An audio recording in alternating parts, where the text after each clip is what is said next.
lá. 54% dos entrevistados afirmaram que continuariam com o atual presidente. Já 21% disseram que, na verdade, desta vez votariam no ex-presidente Lula do PT. Outros 10% afirmaram que trocariam o voto para o ex-ministro da Justiça do governo Bolsonaro, Sérgio Moro, pré-candidato pelo Podemos. 7% responderam que votariam em branco ou anulariam o voto. 4% mudariam a escolha para o candidato do PDT, Ciro Gomes. Os dados da pesquisa foram coletados entre os dias 31 de janeiro e 1º de fevereiro, onde eles ouviram 3 mil pessoas. Gente, 21% votando no Lula. É isso mesmo, Marco? Eu entendo aqui, William, boa tarde, audiência da Jovem Pan, boa tarde, Piperno. Boa tarde. Eu entendo aqui, William, que, sinceramente, a gente está brincando de física quântica, em alguma medida, onde tudo é e tudo não é possível. Essa pesquisa iria dissuadir, de alguma forma, todos os candidatos que estão minoritários aí. Então, se você pergunta para mim, Marco, quando sai uma pesquisa dessa, o que o Dória pensa na casa dele ou no Palácio do Governo? Não pensa absolutamente nada. Ele continua, convicto de que, de alguma forma, ele vai ter um espaço de representatividade, porque ele tem a máquina do governo de São Paulo na mão, porque ele tem uma gestão aqui do estado de São Paulo na mão. E a leitura que nós fazemos é outra, porque a gente olha também a realidade, o plano fático, Então, é muito simples, a gente tem que sim sentir a temperatura da rua e trabalhar com as pesquisas de maneira sóbria e ponderada, sem nenhum tipo de alquimia ou algum tipo de visualização de um futuro incerto, porque o que as pesquisas fazem, a gente tem criticado bastante as últimas que saíram, é exatamente isso. Eles trabalham com essa ideia de troca de votos, só que você não sabe quem está trocando voto, quem está saindo de qual lado, indo para qual também. É muito difícil você analisar por essa perspectiva. Existe uma base muito forte, e a gente vê isso do plano lá do Bolsonaro, do grupo do Bolsonaro, e existe uma base muito forte da esquerda. A esquerda, ela vai se juntando. A questão e a pergunta que fica é, será que a direita que sobrou vai fazer isso? Ou será que o pessoal do MBL vai migrar para a esquerda também e vai votar no Lula? Gente, 21% falou o seguinte, levantou a bandeirinha e falou assim, vou votar no Lula, Piperno. Isso não é preocupante, levando em consideração, parto eu do princípio, que a pessoa que votou no Bolsonaro tem lá, é um cara conservador, é o cara que lutou contra a corrupção e agora ele muda de ideia e fala assim, não, Bolsonaro não atendeu a minha demanda e eu vou votar no Lula? Eu tomei até um susto aqui quando o Marco associou aí MBL ao voto à esquerda. Eu falei, opa, esse presente a esquerda não espera receber. De qualquer forma, a gente tem que considerar o seguinte, então essa pesquisa aponta que de cada 5 eleitores do Bolsonaro no último segundo turno, 1 migra para o Lula.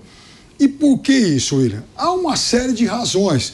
Obviamente, a gente descontente com o governo, isso é fato, inclusive gente à direita buscando outras alternativas, Sérgio Moro está aí para não me deixar mentir. Agora, também é preciso, William, que a gente entenda o seguinte, há uma parte do eleitorado não ideológica que ela oscila de um polo a outro. Por quê? Imagina, por exemplo, aquele cara que ele quer algum tipo de vantagem, vive em extrema vulnerabilidade, então ele identifica no candidato A ou B alguém que possa contemplar esse tipo de necessidade a ele. E não é à toa que, nos últimos meses, Bolsonaro tem feito uma série de acenos a esse público. Por exemplo, ele fala em perdoar dívidas do FIES. Na última semana, anunciou o aumento do piso nacional de professores. Outro dia, inclusive, houve a história do aumento do Auxílio Brasil. Então, ele está fazendo um aceno para uma base que não é exatamente uma base ideológica. Então, uma parte desse público, ele não vai votar no sujeito, no João ou no Zé, porque o João é de esquerda ou de direita. Ele vai votar porque ele imagina que aquele determinado candidato possa proporcionar algum tipo de vantagem a ele. Então você está me dizendo que tem essa turma aí do voto de cabresto, aquele que se vende em troca de uma dentadura, de uma... Não é isso. Eu acho que ele está falando da mentalidade assistencialista, É isso, que a gente já conversou muito a respeito disso. É o poder disso financeiro também. Comprando voto. Tecnicamente a troca não é muito assim, é mais a ideia de pessoas que acreditam que o Estado deve intervir na vida delas para proporcionar uma melhora direta na sua qualidade de vida. Nós, liberais, somos efusivamente contra isso, por conta de inúmeros princípios. A turma do Piperno, o pessoal que pensa como o Piperno, assim, em linhas gerais, tá, Piperno? Aqui não é nenhum ataque. Acredita que o Estado tem que ser interventor, tem que ser desenvolvimentista, tem que regular todo e qualquer assunto. Então, existe uma diferença aqui. Qual que é esse público? Esse público, geralmente, aqui não tem absolutamente nada de errado em falar isso, se encontra majoritariamente no Norte e no Nordeste. A mentalidade assistencialista e de vínculo direto com o Estado se encontra mais lá. E a grande discussão, a grande questão que vai se colocar nessas eleições é isso também, né? Quanto que você vai conseguir virar de votos nessas regiões? Porque é fato, o último mapa eleitoral mostra, o Bolsonaro perdeu em toda a região do Nordeste praticamente. E não tem ele teve mais votos que o candidato anterior, mas ele perdeu para os outros candidatos. Mas não tem relação direta com isso e tem mais uma coisa. À medida que você atribui. Como não? Se você está falando que é a mentalidade de esquerda, claro que tem. Não estou falando que é a mentalidade de esquerda, eu não disse que isso. Eu disse exatamente o contrário, que esse eleitor não vota por ideologias. E outra coisa, você atribui esse assistencialismo todo a uma obra da esquerda. Então, eu fico imaginando o quão assistencialista e quanto isso deve estar chocando vocês, o presidente Bolsonaro está sendo ultimamente. Não. Quando ele acena para o FIES, Auxílio Brasil, tem uma aumento do piso. É importante aqui na análise, pessoal, fazer uma diferença, uma dissociação do que o Piperno está falando. Uma coisa é você ter um programa de caráter assistencialista em razão da pandemia, porque os chefes aí, os governadores, no âmbito executivo, estadual e municipal, fecharam, né, os comércios e os meios das pessoas de subsistirem. Então você tem um programa que tem prazo. É diferente de um PT da vida que queria fazer programas e programas um atrás do outro sem nenhum tipo de prazo. É que nem cota.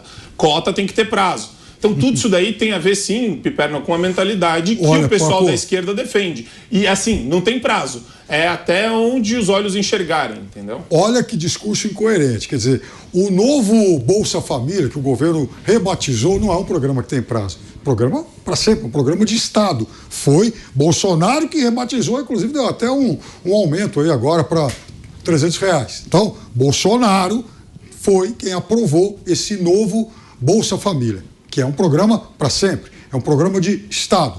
Bolsonaro vem falando nas últimas semanas, por exemplo, em dar uma anistia para as dívidas do FIES, né? Então, é Bolsonaro quem está fazendo isso e também não é um programa datado.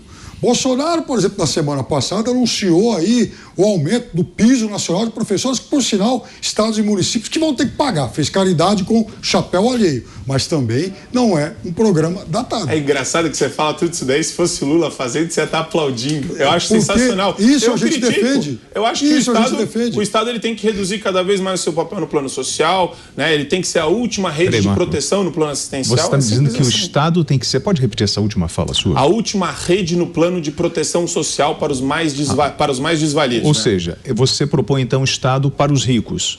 Não, pelo contrário. Para as pessoas mais pobres, para as pessoas em situação de extrema pobreza, você sempre tem que voltar para entidades sem fins lucrativos. Então, você acabou de falar que você não quer o Estado tão social. Sim, exato. É isso? O Piperno, esse é um modelo. A última rede de proteção.